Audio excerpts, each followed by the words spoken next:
All right. Hello, everybody, and welcome to, of course, the weekly midweek show that we do here on the YouTubes. Welcome, everyone. Remember, today's session is, of course, not to be considered as financial advice, but we've got a lot of great educational content, don't we, Tyrone? How you going this week, man? Loving life. We're open. We just came off a long weekend, which is awesome. 30 degrees. Everyone in Melbourne, celebrate. Damn. So time to start working on our tan and start working on the holiday budget. So we better find some good trades tonight, eh? Start making some money. That's true. We do need some. We need some solid TA, don't we, Ty? So, firstly, guys, we of course know that today is the day of the Fed statement and the FOMC and everything else that's going on. That's right. You got the pulsating signal tonight, guys. No webcam at the moment for me, but Ty's all. Don't worry, he's here. Monica, if you're out there, there's Ty. All right. So let's talk about this USDX because this is something that we've watched for some time. We've obviously been very bullish in terms of our stance here. And look, we might be rewarded soon should it actually bother to get through this 94.50. 94.50 is going to be a big thing. And it's going to certainly be the key justification for the long, I believe, for participation of the DXY. So people in Forex should be very excited about this. As usual in this show today, guys, we'll be going through currency trades. We'll be going through the US dollar index into commodities, then into the indices, then into stocks. We do have some requests from the private trading community of a whole bunch of currencies and stocks. So we will be taking those. If you have any, just put them in the private general group right now if you're in the Discord. And we'll cover them throughout. We've also got some great sector discussion as well to do midway through the show. So I think everyone's going to get some good value out of today's session. But DXY, Ty, you like this level? We've talked about 94.50 to death. Could the Fed's FOMC statement finally get the thing ball rolling, or is it going to be the jobs number on Friday? I think it could be a combination of both, but I do like it. I think it's doing all the right things. Well, I like it a lot, actually.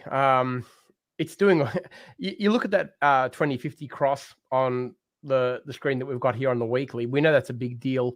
It takes a lot of movement to get that to happen. The last time it happened was back in 98 or 99, as in the level, not the year. So really good level. I think that's going to give us a good bolster. If it happens to get higher and close above all of those rejections, look out on this one. I think it'll really get the currency ball rolling on a couple of in particular, the dollar index-based pairs, of course, but the euro will get absolutely smashed if that happens, the euro USD, way back into probably the 12s, I'd imagine. I'm watching this with great interest. I really like this one.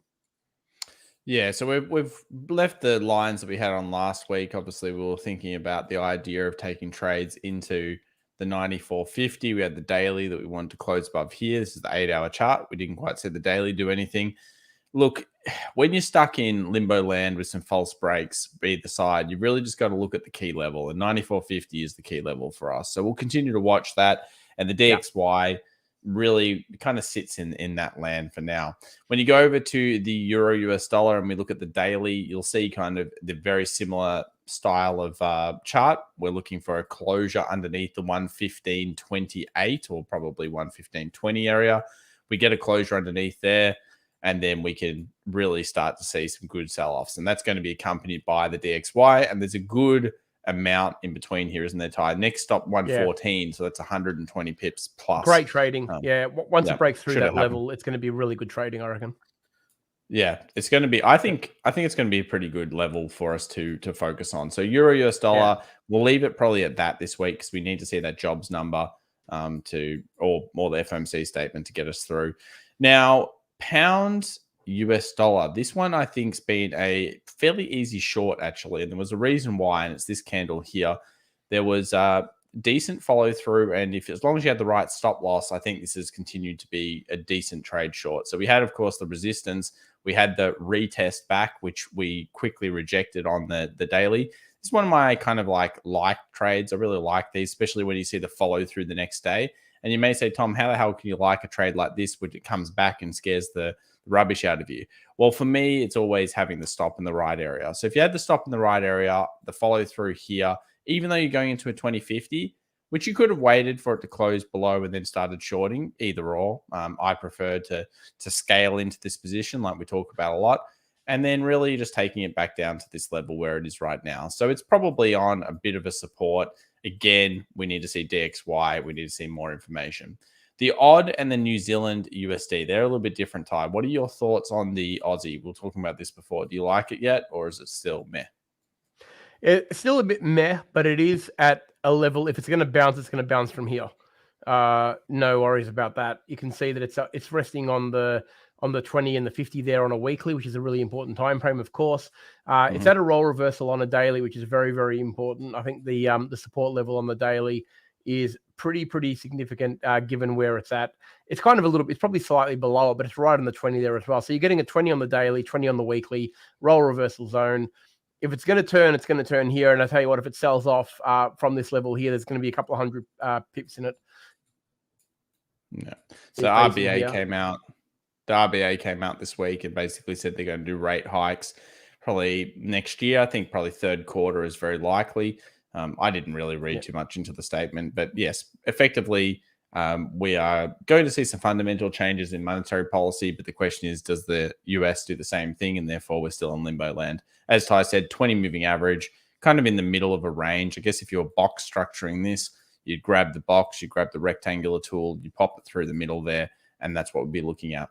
Now, we do have some requests here, Ty, but first I'll just quickly go to the euro pound. So I noticed the euro actually strengthening against the pound. Decent little breakout here. Let's go down and analyze it on the smaller time frame. So we'll go 4 hour, but we'll go into the 2 hour. And I just want to talk about trades that you could have potentially looked at this week. Now, there is a false break to the downside, but many people will know this is like a Wyckoff-based theory kind of accumulation. We have a low.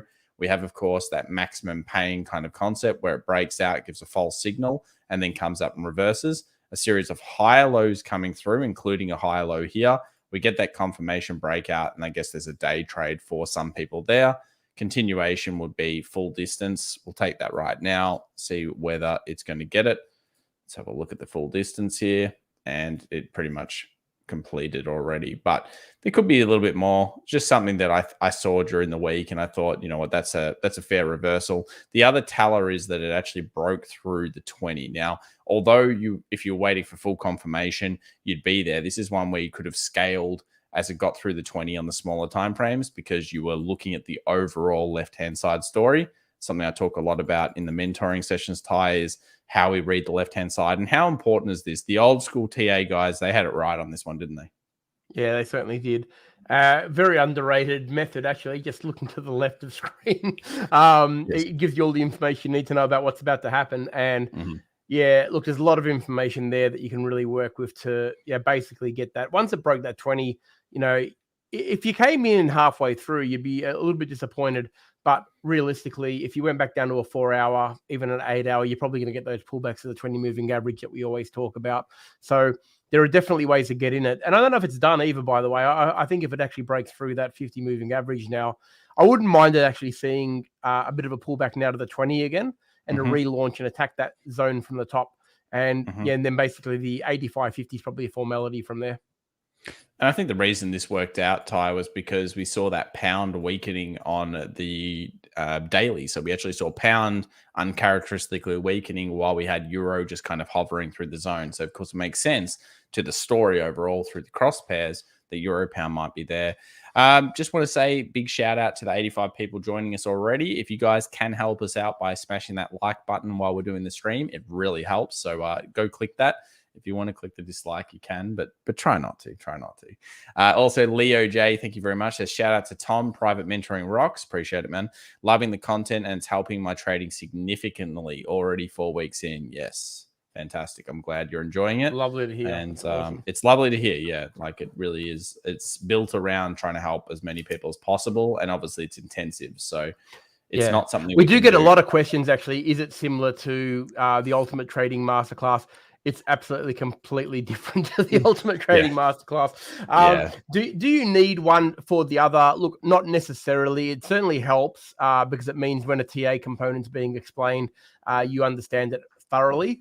but they are very, very different. Everybody who's doing it at the moment, there is a large group doing the different sessions will attest to it. It's very, very different to what we normally talk about.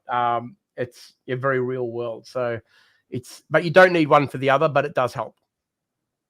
Thanks very much, Dave. Appreciate that as well. Now, pound yen, this is a request from the private community time. I'm going to scroll up and start going through them. We do have your favorite on here. Dave's requested USDCAD, but we'll do that in a second. We've got,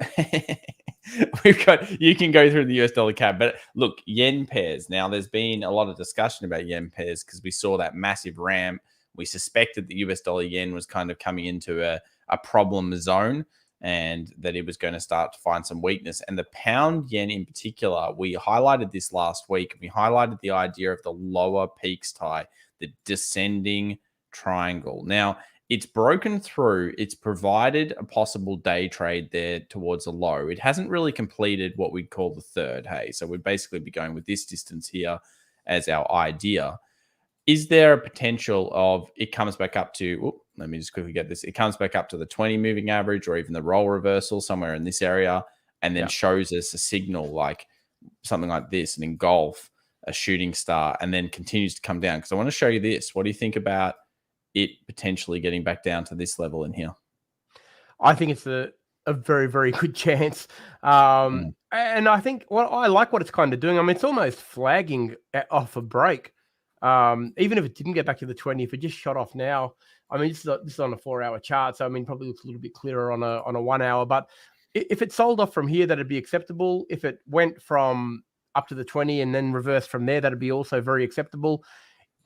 I probably don't want it to go all the way back to the base. It might be just a little bit too deeper retracement. It's not to say that it can't sell off from there, but we do lose quite a bit of momentum from there. So, you know, a little bit more of a pullback would be acceptable. The 20 would be nice, but I think that, the 153 sort of 50 area, it really wants it, doesn't it? Yeah, I think this is the most logical conclusion. That was a question coming in here from Mark F. Looking at some shorts on the yen pairs generally. So let's go over to the US dollar yen. And just for everyone coming in, yes, we're talking about currencies right now, but we will switch into commodities. Then we'll switch into stocks, indices, and sectors. Don't worry. We do it all here in this webinar for the private group because it's obviously important to cover all the markets. So US dollar yen is in a holding pattern. And really, when you're trading the yen at the moment, what you're looking at more is whether that particular currency is looking weaker. So in the case of the pound, why is the pound yen weakening? Because the pound is weaker than many currencies at the moment. It's just not the strongest. The US dollar yen is floating. So we have a beautiful support we put up last week. I think we've got a great resistance as well, Ty. And I like the break either side or even the trade potential in between. Your thoughts? Yep, I like the channel. I do. Right in the middle of the zone. Boy, oh boy, I wish we were talking about options this week because this would be a bonanza. There'd be about 4 different strategies we could talk on this one. True, That's okay. Very, very soon. But yeah, it's a good one. I do like the yen. I think it's behaving itself on the smaller time frames, which is good. It looks a little bit ugly on the daily, but on the smaller time frames, I think you can get some trades in. I get the feeling that it wants to break higher. I do get the feeling that it's kind of consolidating around here and it wants to retest that 114.50 with aggression. And I think if it does, I think we're going to see a real run on this. I like it. And it's doing exactly what you would probably think it was going to do after such a big run. It's had a massive move up, and the weekly really exemplifies that. How long it consolidates for is anyone's guess, but I'd be very, very keen on setting alerts for that 114.50 because I think if we get a close above that, especially on a weekly, God save us, we'll be off. Yeah, and weekly the downside close probably massive. Yeah, it'd be huge. Yeah, it'd be huge. And downside, I think underneath the 20, we expose the 50 back to 112. So I actually really like the close underneath the 20 as well, Ty. And then us deepening out to the 112 previous resistance should it occur. I think the channel's worthwhile watching this week if you're a yen kind of trader, especially if you're following the other yens, because of course, if it gets underneath and closes US dollar yen, that is, then it might be a bonanza on your other yen pairs. Many other trades, cross currencies, euro watt, I just saw it come back to the 20. It's been a very steep decline.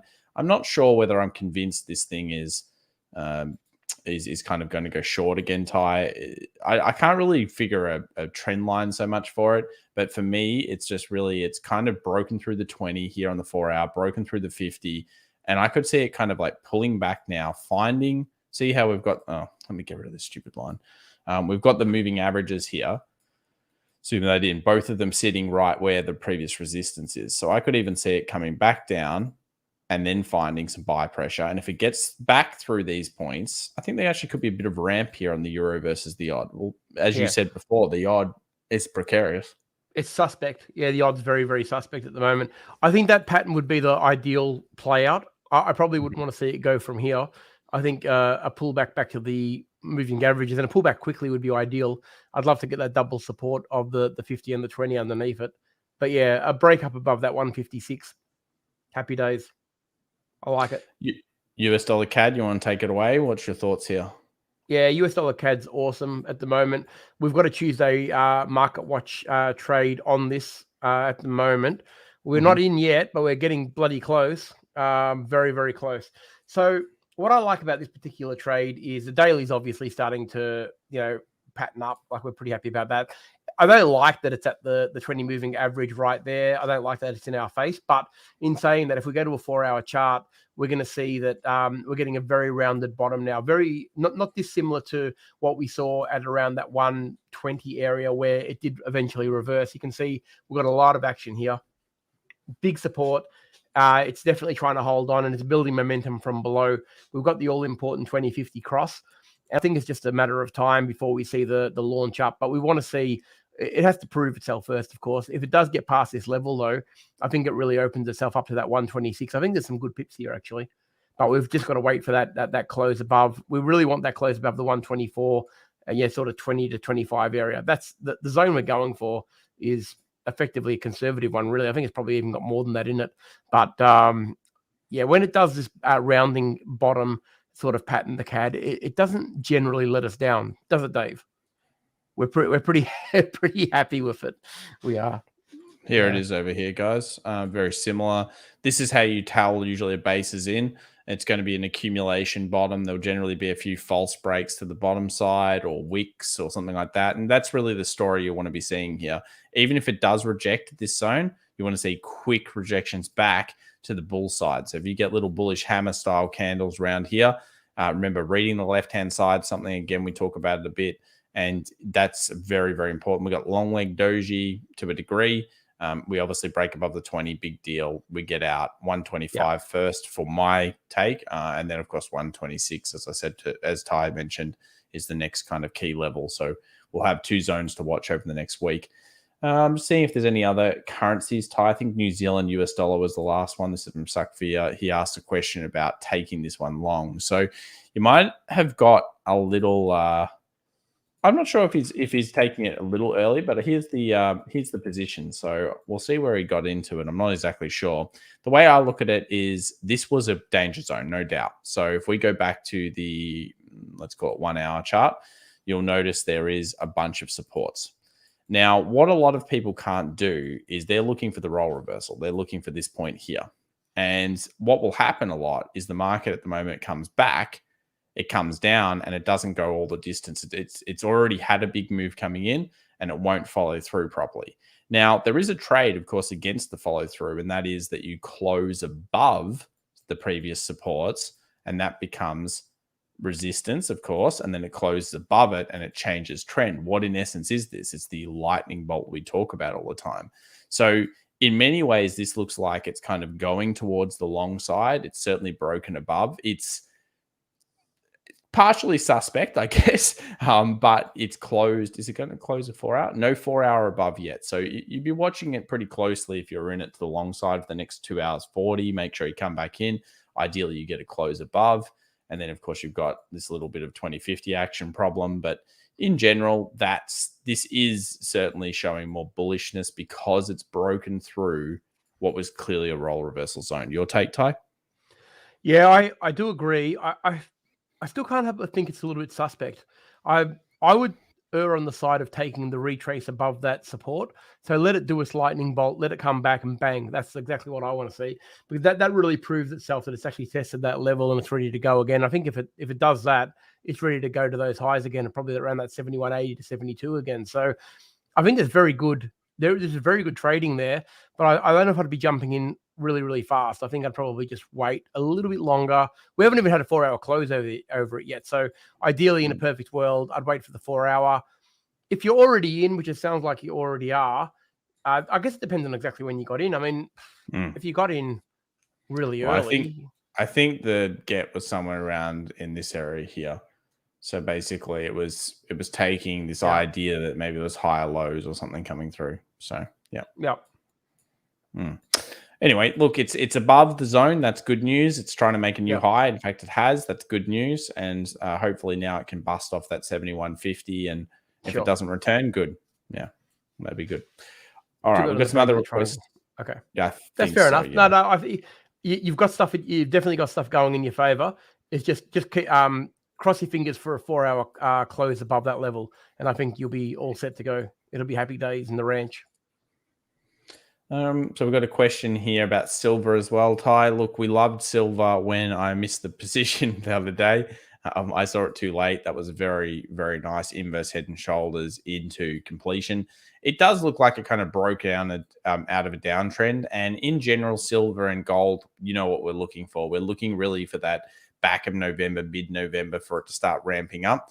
It's on a point, but it's not like looking super strong. So it bounced for maybe a day trade around here, where you basically had the previous resistance becoming support, and it bounced a little bit. It hasn't shown that it wants to go through. You know, we like 2480. 2480 is our key zone here. That's like a longer, bigger term inverse head and shoulders. In many ways, Ty, I'm thinking this is setting up for a giant right shoulder here. And although there's that big wick, that's actually an illiquidity day that you could almost, it was stupid. It was a ridiculous day. So you know how like sometimes we ignore these candles. We've got our left, we've got our head, we've got our right potential now. Imagine if it gets through 2480 and it comes into that December period when gold's strong as well. Will we like it? Hell yeah. Oh yeah. Yeah. But at this point, I actually just saw, did you see that 5-minute chart? Let's go 15-minute. At this point, small basing, but I don't think I'd trust small basing. I mean, here's a small base as well. Little rally, not very long lived. So small base here at this stage. Anything else? I think it's a case of, look, there's a lot of good things going for it. And I think if it plays the game with gold imagine if it's breaking that neckline in the first week of December. Or even back end of November. Yeah. Oh, boy. That's one to watch. One to set your alert for. If you want to scalp it, though, I think you got a good target, yeah? I mean, you've got a pretty reasonable target to aim for in the first instance if you want to scalp it. But I think the real trade's the break of the neckline, though. Yeah, I agree. That's where I'm looking. Similar to gold. You know, gold's just hovering in the middle of nowhere land. We go into the 4-hour. Look, we've been disinterested in gold for a good reason. It's in chop. And this is something a TA trader will do. If you've been in around the markets long enough, you'll be able to recognize when a market either isn't trading technically or it's in chop city. And if it's in chop city, we don't really want to be involved in it.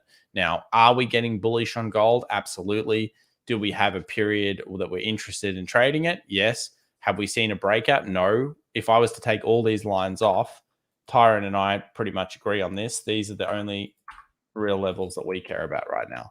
And that is 1830, 1830, 1830 breakout. And then, of course, if it gets underneath here, we'll be looking around the 1680 again. Anything else? We haven't made any secret of that. Like, we've been talking about this for quite a while now, and exactly, you know, it's proven to be a very difficult trade if you were trying to trade it. But I think the good times are coming for gold. I think we've got our history to tell us that. So don't worry. In about 2 or 3 weeks' time, I think we'll be looking at gold for a little bit longer than the 1 minute we're giving it at the moment. Yeah, we're just not giving it enough time because, and why? Because it's just not presenting what we like. No. You know, in comparison, oil presented what we like. And I make no I've been pretty vocal on saying that I'm kind of out of oil and we're floating around again for oil's trades. And that's because it hit our target again. We had a target. I mean, it's been very good. It's been the gift that keeps on giving. And now we're hoping for some consolidation for a little bit. So here's the 4 hour. You know what I find interesting about oil and all these trades, Ty, is if you looked at it fundamentally, because I've been reading the stories a little bit about it, you would have thought it should have already been going back up again, because there was all this stuff that came out that made it look like oil was going up, and all it's done since that news is actually fallen off. It's amazing. And that's why we trade technicals and we're ignoring the news. We don't even, other than the OPEC meetings, I have no real idea what's going on with the oil crisis, this and that, because although it seems like it's important, these are all short-term events that are often forgotten very quickly. So really what you're doing is the price action will pack it in very, very fast. So here's our base. We've got good support there at this stage. We had strong buying. Let's see if we have it again. And of course, we're looking for a breakout of the high, aren't we, Ty? Yeah. We get that again, 100%. Bang, 92 becomes the next level. Yeah. Hey, let me let you in on a little secret. Sure. I can't really speak for Thomas, because Thomas does probably a lot more research than I do, because he kind of has to, because he's got people he has to answer to every morning and every evening in the live stream. But when we say, look out for news and this, that, and the other, don't think for a second that I'm actually sitting there reading the news and trying to ascertain whether it's actually good news or bad news. I do not do that in any way, shape, or form. And I'll tell you why that is. It's because if you do that, you end up having some sort of a bias that may not actually correlate to what you want to see in the price action. To me, I'm very, very price action. I see what the market's doing. I look at the TA and trade off that. When we say watch out for news, I don't necessarily mean go and read the news and try and work out whether the job numbers are good, bad, or ugly. Because the truth of the matter is, whether they're good, bad, or ugly is irrelevant to what the TA is doing. Sometimes a good result's bad for TA and a bad result's good for TA. Very difficult to try and work out what that news is actually trying to tell you. And that's what Thomas is saying about oil. Like, I mean, you could read 1 million articles and the thing should be at $100, according to about 80% of the analysts. But in reality, if you read those articles and said, well, I'm going to take the next long, you're kind of sitting there in no man's land wondering, well, why isn't this going? So you don't want to, sometimes we go by the theory that, a little bit of information is actually more dangerous than not having any at all. And that you don't want your judgment clouded by things that actually may or may not be relevant to what you're trying to achieve in the time frame that you're trying to do it. So when we say look out for news, watch out for news, make sure you avoid news, it doesn't mean that you go and research the news, or we don't, or I certainly don't. It just means that you just need to be aware that it may be coming out. All right. So because I have had a few, emails asking me what I thought about this news and that news. And to be honest, I wouldn't have a clue because I don't give the news any time, mainly because it's very, very difficult to decipher. And if you're trying to trade it and trying to trade TA at the same time, you're going to get a lot of convoluted views that kind of gives you analysis paralysis. So just to let you know what I do, it doesn't mean that you shouldn't go research. If you're interested, of course you should, but don't think that it's absolutely necessary to trade. That's the key. That's the tie tip for the night. It's not necessary to actually trade it. It's just good to know that it's actually there and being released at certain times. Yeah, so it doesn't mean fundamentals and earnings don't matter because that's different in stock, but the news we're talking about is PPIs, totally CPIs, random. Yeah, all the other things that happen on a weekly basis. I mean, of course, earnings and things like that are very important. That's a different. I'm talking about when I'm talking about news. I'm talking about all of the interest rate decisions, all of the big data, employment data, all of the things that come out basically on a weekly basis and very heavily weighted towards the end of the week. That's the news that I'm talking about. Trying to decipher that, it can be a minefield, really. So unless you really, really love it, just look at the number. So we've got some other interesting things to think about, Ty, and that's going to be our sector analysis and what we think is kind of getting fired up and which sectors are starting to look a lot better. And we always use CoiFin, or we talk about CoiFin, and there's some fired sectors that are doing pretty well at the moment. Healthcare is one of them. IBB is another one that's really started to fire up. Materials, of course, something we've been focusing on the last couple of weeks. Water as well. So the water resources, and we talked about agriculture. I wish agriculture wasn't yellow here. I can barely see it, but all of these sectors are certainly interesting ones. The solar sector has been amazing. It broke out just recently, probably coming back down to retest. So that's going to be one that you want to look at. TAN crossed these resistance highs. there is a very good chance that there might be a great support bounce there. So let's just have a quick look as a community, because I want the community, especially the private community, to really be starting to look at rotations. And again, it's something that we get into in a lot of detail in the mentoring. We go very in-depth and very psycho about it, because I think it's one of the ways that you can get an edge on where the money flow is going. And if you recognize this and use quality TA, it really helps you out. So we've got our recovery. We talked about it, consolidated around here, broke through, and now might come down. So we're thinking about this red zone here for TAN, for solar. And it's going to potentially benefit from many things that are coming in. We've got that 107 kind of resistance. There's plenty of leadway. And this is going to be one of those interesting sectors that I think people are probably overlooking a little bit. Let's get into the US 500 thoughts, though, and the US 500 and the NASDAQ thoughts. Nothing really changes from what I'm actually saying on the YouTube at the moment, in terms of we have our big trend line high. This is our aim.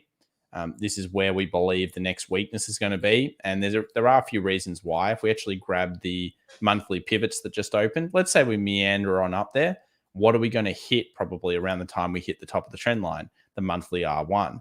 And we may use pivots, you may not use pivots, but what you'll notice is that markets do tend to like these monthly pivots. Look over here, monthly R1, sell off, monthly R2, sell off. So it's another tool that when you know when to use it and know how to use it, you can bring together with your TA. Ty, your thoughts on the R1? Yeah, I think the monthly pivots, can give you probably more information than a lot of the smaller ones, actually, especially. We always say when a market is going into new territory, it's going to look for the obvious rejection. And the most obvious rejection is going to be R1 monthly pivot, no question about that, because there's just not quite a lot there to... otherwise, what do you look for? So if we don't know what to look for, the market certainly doesn't. So it's going to find the first place of a real resistance zone. And that's going to become, apart from the projected trend line that we've got there, that's going to be, and it kind of coincides with it anyway. So realistically... That's right. That's why it's good.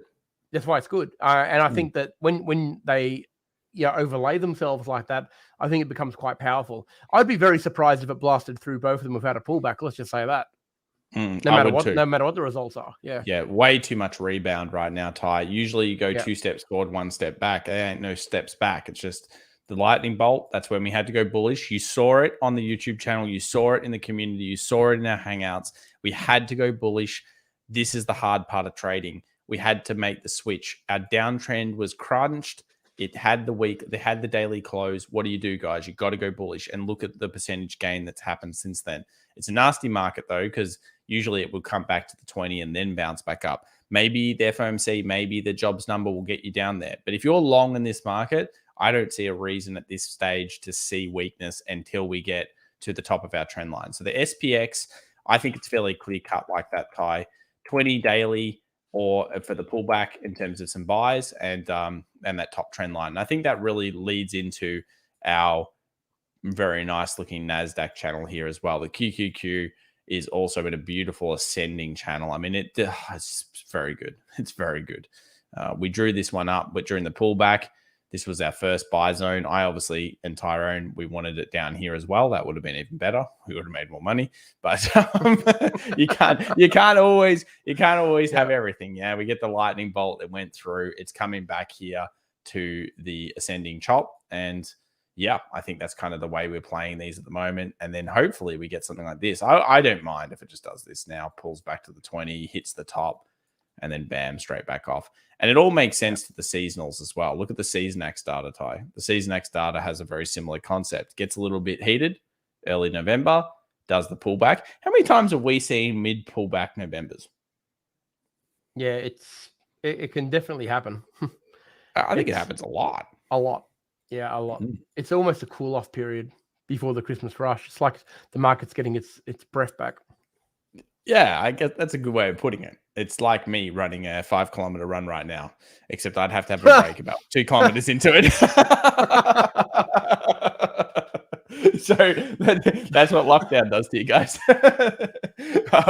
All right. Well, the other one, this is a question that comes up way too often for my liking, Dav G, and it's not to pick on you, man. It's just I think we need to sort this out for people and really introduce scaling and the concepts of it. Dav G says, I was too scared to trade the IWM breakout. It's not technically broken out yet. It is at the resistance. seems like a too obvious, like a trap? Or should you trade when there is a technical breakout and park such suspicions aside? 100% you need to get past this mentality block. You must do it. Scaling should be your answer. There are only really a few reasons why you could be in the mentality block like this. Most likely it's got to do with maybe risking a little bit too much per trade that you're not prepared to lose. If you risk $5, how hard would it be for you to take that trade along? Probably not hard at all. If you're risking $1,000 and that's a lot to you, it's probably going to be a lot harder to take it. So what you can do is, of course, use the concept of scaling. Now, this is not to say you should go buy this particular trade, but if you practice scaling and it closes above, you can take a position. You could then take a position when it comes back down, maybe the conservative entry, and then you could take another position when it breaks that previous high, and you could do a rule of thirds. So third on the breakout, third on the retest, third on the new high. You do something like this, it's much easier, isn't it, Ty, to swallow? Oh, it's much easier to stay in your position, but it also means that you're not going to miss out if it does launch without you. Look, what you have to do if you are fearful in the market, Dav, look, there are two things that you can do. I mean, if you're absolutely fearful of a particular stock in particular, just steer clear of it. Don't take it. But if it's something like an index that you really want to get into, going and dropping your risk is a really, really good way to teach yourself to do what the market tells you. Now, look, just what Thomas said about the S&P 500 and also the NASDAQ, did we want it to pull back further? Absolutely. We were barracking for a bigger pullback because it meant we were going to make more money. No question about that. But we certainly were not going to sit there and watch it go up without us when it did that lightning bolt on the way up, despite the fact that we wanted it to go down further, despite the fact that we thought the market was still probably a little bit overheated. The technicals don't lie. And this is what you've got to trade what you see. We've got the ability as retail traders to be very, very agile and be able to change our direction in an instant. Okay, so you don't want to lose that advantage by getting caught up in basically fear mongering or opinion and bias. If it's something as significant as the Russell 2000, man, like if you're fearful of the Russell 2000, then you're fearful of all indexes around the world, right? The indices around the world will be scaring you. So a good way to get around that, Dav, is to just risk less, to actually get in the trade and test the technical. That's what you really want to do. You want to test the technical, and if the worst case scenario happens and it stops you out, it's really not that big a deal. But if it does work out, it'll tell you next time that, maybe you should have a little bit more confidence in your TA. It's a really good way to learn. Don't be mistaken by thinking that's wrong in any way, shape, or form. It's actually a good way to learn. And it's good that you're actually, paying attention to, what is happening around the market. But at the same time, you don't want that analysis paralysis and fear, because that will stop you from getting in on, reasonable moves. And like I said, the S&P 500 is a perfect example of that. We didn't want to trade it. We did not want it to turn there. But did we trade it? Well, of course we did. You got no choice, guys. When you believe in the systems that you're using, you've got to just go with it and obviously plan that. David Taylor says, what are the blue, red, green dotted lines? They're pivots, David. We're using pivots monthly. And Diz Diamond Hander, I like the name, Diz Diamond Hander, bought my son tan with diamond hands as a Christmas gift last year, and it was around 106 price. Okay, so let me just go back to tan. Let me remember where that is. Well, Thomas does all that. Thank you for the 109 people watching tonight. The Christmas gift isn't in value at the moment, but that's okay. You've just got to believe. Yeah, I think you got to believe. But part of the reason why that's probably why it is down is you got to think of that ramp. So I also take donations of tan over as Christmas gifts, Ty, for the next decade. I'll take tan. But that's really cool, getting your son into investments. That's awesome. So IWM, look, it's marginal at this stage. We talked about the weekly on the YouTube video. This is actually the sector, Ty, and the index that I think has a very good seasonal with it. We've discussed the seasonality. It's got an 80% win rate over November. December's also stacked very well in the favor of gains. And you know what? The thing's done nothing all year. So if we have a sector that's done nothing all year, or an entire index, we close weekly above here. To me, it's significant. Ty, your thoughts? Yeah, it's a bigger deal than the other ones, if you ask me. Absolutely. Yeah. And it makes sense to rotation as well. It does. Yep. Yeah. No, it does. Long leg doji, decision made. Hey? Decision made. Ulrich Nielsen says you can do hedges for Dav's one. I probably wouldn't suggest that for most people, Ulrich. You might be able to do it with your techniques. However, oh, by the way, we have to look at ADA in a minute. However, the problem for a lot of people is you will end up getting even more complicated kind of positions where which side do you close out? When do you close it out? We've tried that technique before. We've tried it. And I've seen a lot of people screw up massive with that one. So just be careful on that, guys. It can turn into an absolute circus. Horrific. Yeah. And when you think about it, if you're closing the leg that's not working out and leaving the one on that does work out when it's picked the direction, have you really achieved anything other than actually, being in it on both at both stages? I mean, by entering it when it picks its direction, you're really achieving the same thing. So without the double brokerage, no, and we learned it the hard way. Don't remind me. Oh my god! Flashback. Don't worry. We know all about hedging. That's a horror. Yeah, we've done a lot of different hedge tools. Don't worry about that. And it's horrific. So let's go on to Visa. This is a request from Misi, I think it is. And we have a closure underneath. So bad earnings from the old Visa, or no one liked it, it seems. It closed underneath. Look, Visa and MasterCard are really struggling. In fact, all these fintech space stocks are really struggling at the moment. I don't look at this chart and think, oh, I love all these levels. I look at this chart and say, I think 200 is coming. Now, it's not guaranteed. Of course, we don't know that. But based on this current TA, are you looking at this chart thinking, oh, I love this tie? I don't love this. No, I don't like it.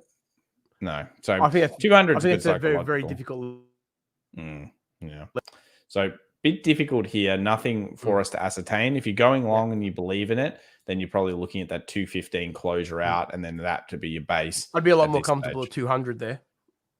200 would be a lot better. Yeah. Good psychological previous left-hand side resistance and support. Let's go to PayPal. Where is my PayPal? There's PayPal. So PayPal, another shock up. I think it's around support, but again, I wouldn't be predicting the concept. If you're an investor and you like this level, then some investors will just pick it up here regardless, and they'll start scaling into it. That's a different technique, as we know. But I'm looking for lightning bolt here, Ty. I'm looking for investors would be scaling here, no question, to taking a longer position. But if you were trading this, lightning bolt on no less than a 4 hour at this level would get me excited. Exactly. Because otherwise you're just playing with fire, really. But a 4 hour lightning bolt would be a good move. I'd be pretty happy with that, because I think it's a significant level, no question. Oh yeah. But you've got to wait for that. Yeah, you've got to wait for that confirmation, and nothing short of a 4 hour. Don't come to me with a 15-minute lightning bolt and say, "Oh, I changed trend." I'll delete your email. I'll delete it. I'll delete it. Can I send it to you and then state we should put some risk on it? I think you yell at me. No. And one other thing I wouldn't mind seeing actually is, even if we test low and then we full reverse, imagine if we get a little bullish hammer here and a lightning bolt on the 4 hour.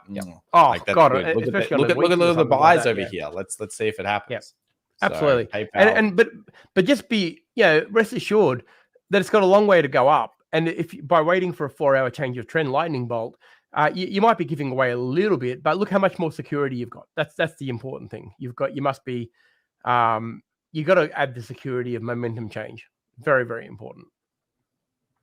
Yeah. So momentum change is going to be, that's always the biggest thing. You've got to get that momentum change. And ideally you stay the hell away from earnings, because at earnings, a lot of people think, or traders think, that beginner traders think earnings is a trader's best friend. Tyrone, I can tell you that, to me, before earnings is okay, it break out in 2, 3, 4 weeks, 5 weeks. But after earnings is when I come back into the market and I feel happy. During earnings, I freak out. In comparison. It's a funky time. There's no question about that. You can get those 20% hits on your account. So you got to be a little bit careful about day trades and scalps and stuff coming in, even swing coming into. Do you want to know something? I'm not sure if you've noticed this, but I'm going to get you to put it in. I'm going to make a special request. Everyone else is getting a request. Can I have a request? Yeah. I want Avis CAR, C-A-R. I know. Yeah, I know where it is. Have you seen what that did? Yeah. It got squeezed. Yeah, we saw it in the live stream this morning. It was horrific. Yeah, we'll bring it up in one sec. It's next on this. Yeah, we've got hubs for JNibble. We've got this, and then we'll do car, and we'll look at it, and you can walk us through that madness. Nvidia continues to strengthen here. Look, it hit my target about 250 after I saw the bounce off the trend line with the long leg doji decision made, buy it up. This thing is very, very strong. I mean, what can you say? It's a big AI leader. It's gone away from the 20 moving average again. We have to go into the smaller time frames to really try to track this thing. And it's not really tracking anything except for a 1 hour. So 1 hour 20 at this stage seems to be it, but it's even stopped hitting that. It's quite an aggressive stock, this one. It does tend to ramp and then dump fairly hard, like, to the tune of 10, 15% sometimes. So if you're feeling FOMO on your investment side, I think I probably would just chill off for a bit. And if you're in it to the long at the moment, you're just following that trend and hoping you can follow it by maybe a 1 hour 20 or something around there. It's pretty aggressive, Ty. What's the fib retracement on this? It's very, very, very aggressive. Yeah, it's anything's possible. 660 billion now in terms of market cap. That was 300 billion only a few months ago. So bloody hell. Yeah, really, really, really big position there. All right, let's do the next one. Then we'll do car. So we've got hubs here coming in. Request from the private room. What are we going on with hubs? I'll check out that weekly. Long leg doji kind of looks like it's trying to make a decision made backwards. Been very aggressive. Weekly 20 has been an incredible zone for it. So weekly 20 very strong. It's bounced really hard up. Could this be topping, Ty? Let's have a look at the daily here. Not compelling towards bull candles there.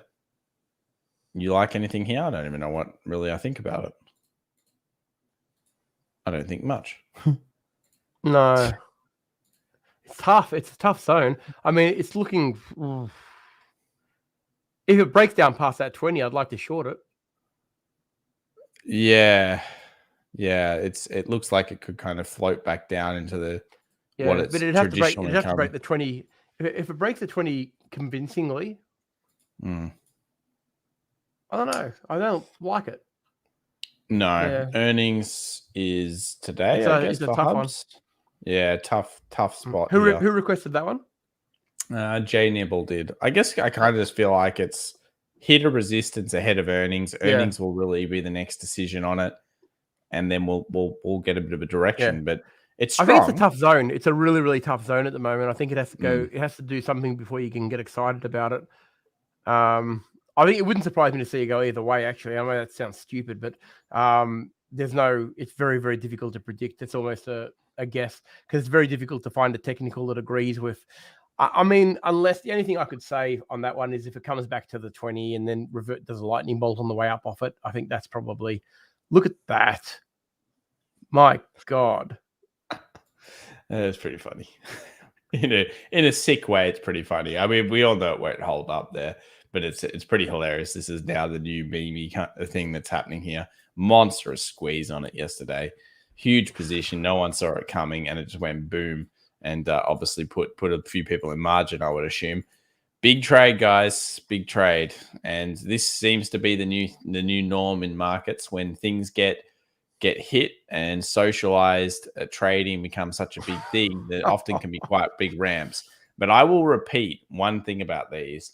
Meme stocks are cool and all, or this has become basically a meme, but we've got to remember that you need to be in and out and you have to have a plan. If you don't have a game plan of some sort, you will get crushed up by these and they can really demolish your account. So maybe even separate your accounts to here's my little meme account, here's my trading account, here's my investing account. You have separate concepts, so you never risk too much here. All right, I'm gonna let everybody in on a little secret. It's not really a little secret anymore, but this is quite painful for both Thomas and myself, and I'll tell you why. About 2 years ago, I decided it would be a good idea, and I basically bullied Thomas into agreeing that we were going to pick one of these car companies, and we were going to treat it as an investment, and we were going to put some money towards it, and they were both really, really low. Now, there were two companies. One was Hertz and one was Car. What a piece of crap. Okay, so what we decided to do, and this is both, I mean, Car was trading at about $8, and I think Hertz was like $1.80 or $1.90, right? This is before anything happened. Anyway, I got my way and decided that the horse we were going to back was Hertz. So we put, and it legitimately dead set, we put $10,000 worth of Hertz in at about $1.70, thinking that, there's no way that this should be down here. We could have gone into Car at about $8, but we decided to go into Hertz. Not 2 weeks later, they filed for bankruptcy.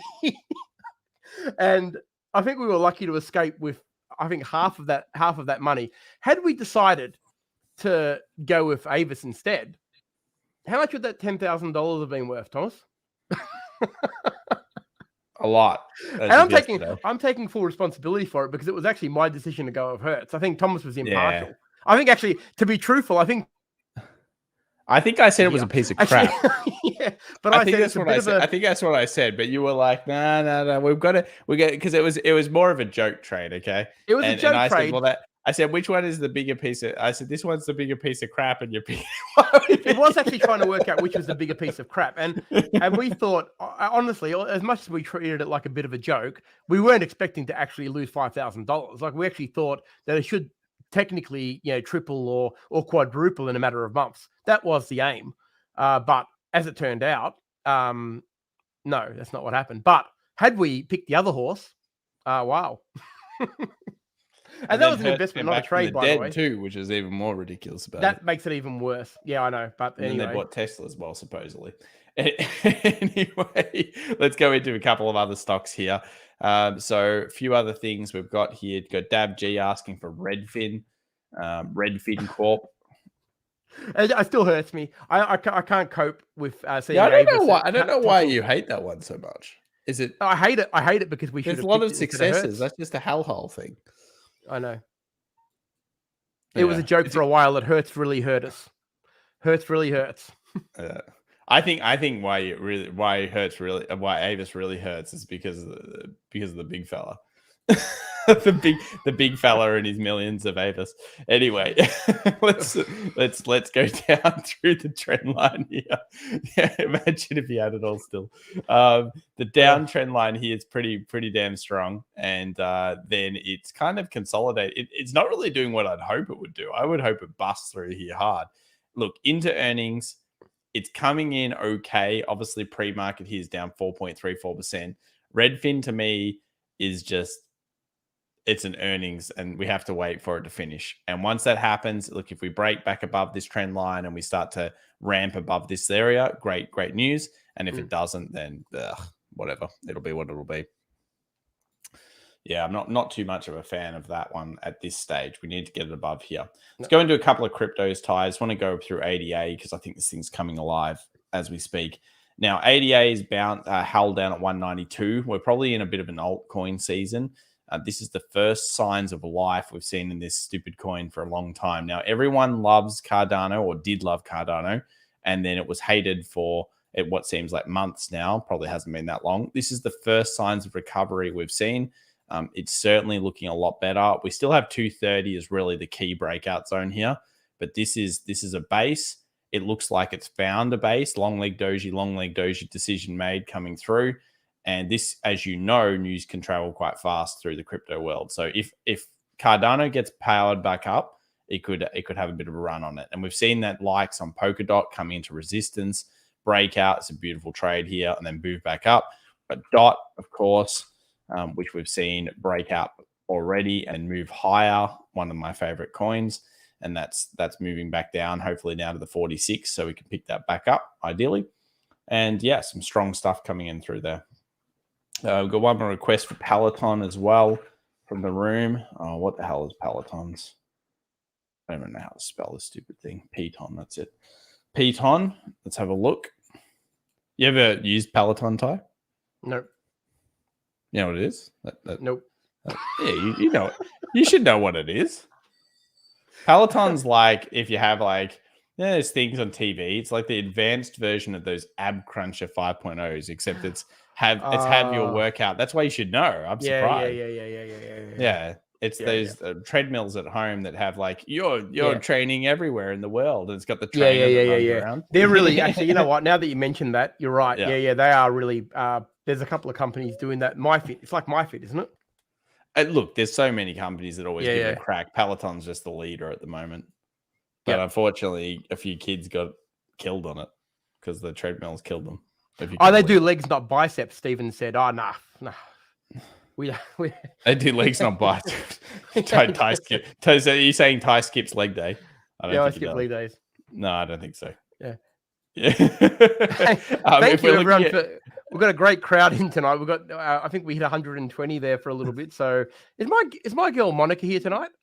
Dave, is Monica here? She'd be in the chat if she was there.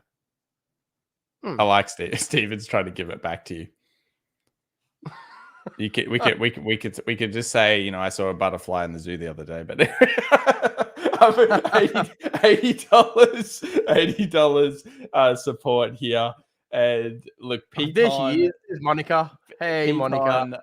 Piton, $100 probably the key resistance here to break through. Get a little bit of lightning bolt action. Get through 100.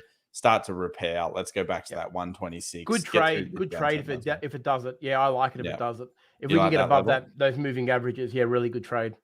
Yeah, it makes a lot of sense. Yep. Yeah, $100 too. Not a bad level. Yeah. All right. Anything else we've got here? You've been around $427,000 up on car. Oh, MZCH. Why did you tell us that? No. Oh my God, I shouldn't have read that comment. Damn, dude. Delete that comment. Thank you for letting us know, but that's so Ty, why was Hurt so good again? All right, let's go over the next. Actually, you know, I think was it Ulick? I think Ulick said, why didn't you just do 50-50? Because we're not that freaking smart, to be truthful. Like, because we probably should have, because one of them was they couldn't possibly have both failed. One of them was gonna make it. So yeah, you're probably right. We probably should have just gone 50-50. Yeah. Oh, well. It's all right. You get smarter every day, guys, on these things. Let's have a look at net here. So we've got, of course, Cloudflare coming into earnings. Now, this thing it terrifically scares me. And I love this. You know, this is on our website. We actually use Cloudflare. And I love this stock. You guys know this. I loved it over here. I wish I loved it more over here, but I loved it over here anyway. And it's good. It's near 200 and it's coming into earnings. I think it's going to have to knock the lights out on this. This is a huge ramp into earnings. I mean, to me, it's risk mitigation central type, but it could. I mean, anything could perform better, but geez, that is a run up. I'm a bit terrified around the 200. This is where I was targeting, ideally before earnings, and it's just before 200. It seems like a coincidence. I'm not sure. 1 day until the earnings. Oh, I don't know, guys. Let's see what the chat thinks. So they got big brains. What do you guys reckon about net up at 200 come earnings? Yeah, I could do this short net. Oh, okay. And a few people want us to look at SHIB. So we'll take a look at Shark. It was around that time, Shark. Yeah, it was around the May. It was 2020, early 2020. Yeah, it was during the pandemic when we were loading. It was just before. It was literally. I remember it vividly. It was about a week before Hertz filed for bankruptcy. It is true. It is true. It wasn't a long-lived trade. It was pretty much oh crap. It was over really, really quick. It was. I remember actually because I called you and I said, "Oh, we're gonna have to dump it because it's clearly going bankrupt." And then it went bankrupt about 2 days later. All right, SHIB. Look, I've called this as a dead cat bounce in my concepts. And the reason why is way too many people like it at the moment. And you know that when everyone's on a coin, Cardano, that it sits down and it does nothing for a while. So if we move over and have a think about it, let's think about this. It went up huge. It dumped the crazy $5 billion wallet, that kid that put 8K into SHIB and made $5 billion in a year, Ty. 8,000 to $5 billion, whoever the hell that is, moved money. And that can only mean one thing. When you're starting to move the money, what are you probably going to do? Dump it. It's like that meme. got the dump it. So we have the movement down. We move back up 78.6 fib, and then we've got the 61.8. Obviously, this is very systematic of a dead cat bounce. I think that's pretty much a textbook dead cat bounce tie. Dump 78.6 fib, bang, starts to consolidate on the way down. It's either in consolidation for a while, or this is slowly getting cut up by people taking profit and realizing that, because I don't think there's that many. There'll be diamond handers, but there'll be a lot of people in this for a quick buck. And when they start to see degrading price, it becomes Doge style situation. Now you might say, oh, but Tom, Doge had a second run on it after it did this. Sure, anything's possible. But if that $5 billion guy starts dumping off SHIB, I think that could really kill sentiment. And it is a sentiment thing. Shark says dump coming. Definitely very possible, especially if it breaks past that little support line. If it gets underneath here, it's all over. Yeah. I'd be nervous if it was underneath there. So I'm gonna have to agree with Shark. We've got a request from, I think she's requested it a couple of times actually, the ASX 200. Jessica wants the ASX 200. So let's have a look at the ASX 200. Sure. Well, do you want to use the future? I'll use the real market. So we'll use the legitimized ASX 200 XJO. So this is kind of the way I've got it drawn up at the moment. We had our downtrend that was pretty good. And then all of a sudden it went, oh, wait, no stuff you. We're going to do that. Now, the good thing about the ASX 200 is there's been quite a lot of underperforming companies, Ty. So it's come back down to this resistance, found some support, and it's really unmistakable that if we get through that just underneath 7,500, I feel that we're in a longer-term lightning bolt up.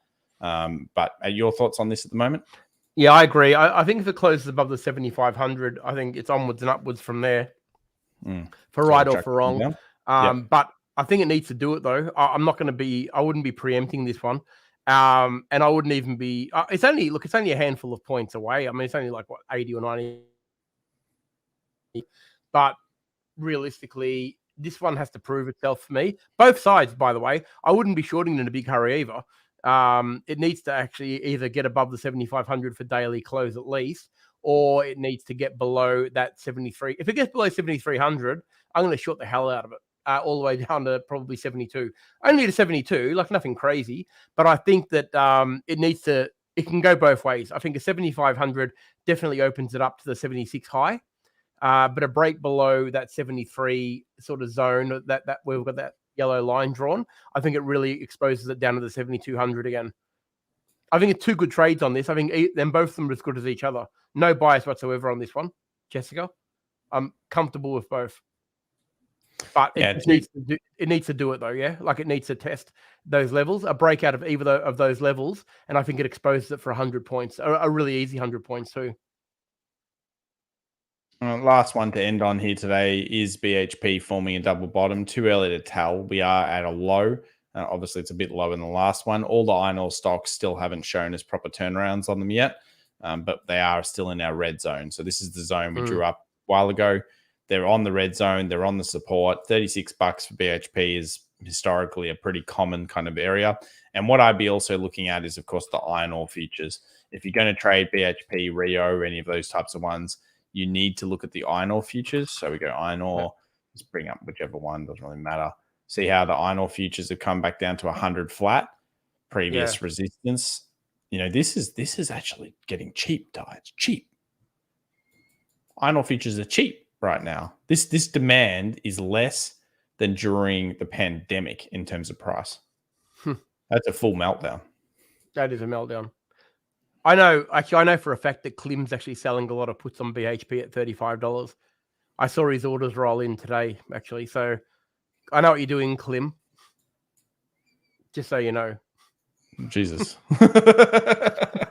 All right. Okay, guys. Oh, Jessica. Jessica said the dirty word. She said AGL. All right, let's look at AGL. Let's look at AGL. Not? Can we just have a very quick look at AGL? Oh, she said the dirty word in the ASX. Oh boy. Let me tell you something about AGL, Jessica. Until, you know how we said before, I'm not sure if you've been here for the whole stream, but how we said that you require a 4-hour you require a 4-hour change of trend to even look like longing some of those stocks. On this one, I wouldn't trade AGL until I've got a weekly lightning bolt. That's how terrified I am of You're right, AGL. guys. And that's one of the worst downtrends you're ever going to see to try and reverse. And nothing short of a weekly lightning bolt would convince me otherwise on AGL. Now, we all know how long it will take to form a weekly lightning bolt. So there is merit to why I say that. It means that the market has had a few months to consider where the low really is. So that's our thoughts on AGL. We know a lot of people have been burnt on this trying to pick its bottom. It's extraordinarily dangerous. And the longer it goes, the more dangerous it is for mine. So our only advice for you on this one would be that if you are looking at taking a position in it, wait for a very significant time frame lightning bolt on the upside to start scaling in. And even then, I would be probably scaling in rather than just trying to go and say this is the absolute bottom. Because people have tried to pick this bottom for every 50 cents since about $14, haven't they, Tom?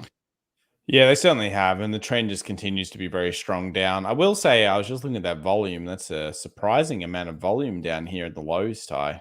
So first signs of some fund transactions, probably either way. But yeah, we need way more information here. I don't like calling the end of a downtrend like that so early. And remember, you don't really want to pick down the lows because you get burnt out of control. Yeah. Better, as Ty says, to look for the turnaround.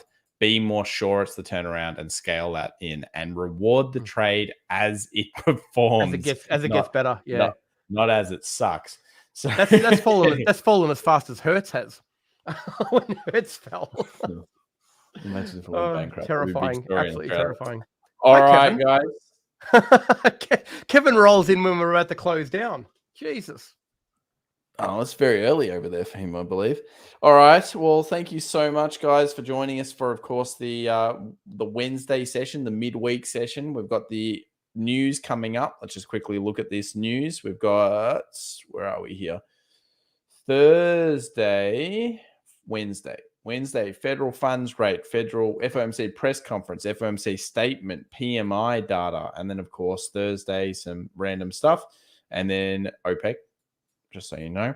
And then on Friday, we've got the big one, non-farm employment change as well. So between the Fed statement and non-farm, we might get some Forex currency moves. Possibly we get some volatility in the markets, though they've been a bit of a fizzer so far recently. And just remember your earnings report. If you're in any of these stocks, just make sure you're aware of your risks coming into these types of ones. These are some of the populars that I'm sure many people are trading. And Cloudflare. I'll be watching this one like a hawk. Let's see how it reports. Now, team, on just so you know, everyone, we have got a very late Q&A starting tomorrow at 10 p.m. Melbourne time. Okay, so pretty much right now, or 8 minutes ago, tomorrow night, open to the public, because we missed the last Friday of the month because that's the one we always open to the public. So the link will be in the public Discord chat room tomorrow. So feel free to join me for an hour of fun and entertainment in the live Q&A tomorrow at 10 p.m. Melbourne time, which is pretty much the time it is now. So if you're struggling for a link, just email us at support@fxevolution.com and I will send you one if you're not in the Discord. Jessica, no worries for that. Everybody, thank you so much for all of your thanks. Thank you for joining us. We've had a great turnout tonight. Really, really good analysis. I think we've got some exciting stuff happening. Keep an eye on the earnings, and I hope to see you all tomorrow at 10 p.m. All right, guys, thank you so much for joining us. And as always, if you haven't subscribed to this channel, make sure you do so. Get us over that 1,000. There's only about 40 more to go, I think, to get this one over. And join us for either the close tomorrow for the US session, be a special one. We've got quite a few things that we'll be looking into, and we'll have a lot of energy there, I believe. And otherwise, we'll see you in the Discord. We'll see you in the community and everything else. Tom, can you just hold for 1 sec? A lot of people are asking for the link. I'm just going to quickly get the link for everyone. So can you just chatterbox for about 1 more minute and let me post a link in the comments so you can save it for tomorrow? Let's break a record for tomorrow's Q&A. Let's get a lot of people in the room. Go on, let's do it. Hang on, let me find the link. Sure. Did anyone know that Activision Blizzard is not a good company? Let's have a look at what they're doing right now. Ty, they're not like when I beat you in Warcraft 3 all those years ago, Ty. Oh my God. And like, yeah, I'll never let you live that one down. I rushed you with those orcs. You were taken. Yeah, and then he goes, "Well, that's not fair. We have to have a 15-minute build." I was like, "No, man, that's not how it works. It's over, bro." That is so true. 67.90 for the old Activision Blizzard, and I can't say it's a surprise. The revolt is on, and you know what? I hope it kicks them into gear to actually do the right thing with their games. I'm not a fan of this stock at the moment because I think they are obliterating their good faith. They have already destroyed it. I don't know how they've done it. And 97.98 in the pre-market. So no surprise. In some ways, people will call this a giant head and shoulders. I would not trade it that way. But where's the support for this thing? God knows. I don't really know where the support is at this stage. How they've done it, unbelievable. Take a look at Tesla. Have you got the link, Ty? Yep, it should be in the room. Didn't it print the link? Why didn't it print the link? Yeah, because you're not using the. Post it to me. No. Send me the link. Yeah, I know it won't print your link because you're using the wrong channel. Right. Okay. Using the main channel. Yep. I'm going to Slack it to Thomas. Guys, we are big advocates of Slack technology. We use Slack a lot. So why we own Salesforce? Probably. All right. So Thomas is going to post that link for you guys. Sorry, I posted it thinking it was going to be there. No, it'll block it because otherwise people will send dodgy links on YouTube. I thought Dave might have blocked me. I thought Dave might have given me a 300-second warning. Kevin says Tom rant. No, I don't. More of a Tom success story. That's what we're going with. Tesla 11.69 in the pre, down a little bit here. Look, do we expect some consolidation eventually on this stock? Look, I think it looks still very good on the charts. We talked about the 2-hour 20. Can we get back down there and find a bounce? We'll find out soon. And it's been an unbelievable run. Very fantastic. And I'm glad we went bullish on it, down wherever the hell we were bullish on it, here, if I remember rightly. Was it here? Where are we? Yeah, they're just there. Lightning bolt off there. Love that. That's very good. Fantastic start. I love the lightning bolt. And it's been ramping incredibly well. So congrats to everyone that's been in it. If you've been able to hold and scale out, you're doing a good job. And of course, if you're in it for the investment long term, well, you're in a whole bunch higher percentage than you were. So we've got the link out there, Ty. Come and join Tyrone for the Q&A. It gets pretty crazy, so it's a lot of fun. And I think you guys will learn a lot as well from that. Ty delves into a lot of the secret tips and things that we do. So that'll be good. Guys, the reason we don't do it on YouTube, I know a few people have asked, we don't do it on YouTube mainly because it's a very interactive Q&A. So we take live questions as well. So it's really good. It's really interactive because people can ask live questions on their microphones. And it's a really, really good way to do it. But it's free. So just definitely click on the link and jump in. And we'll have a great party on a Thursday night before non-farm. Love it. All right. Thanks, everybody. All right, everyone. See you next week on Wednesday. Bye for now. Thanks, everyone. See ya.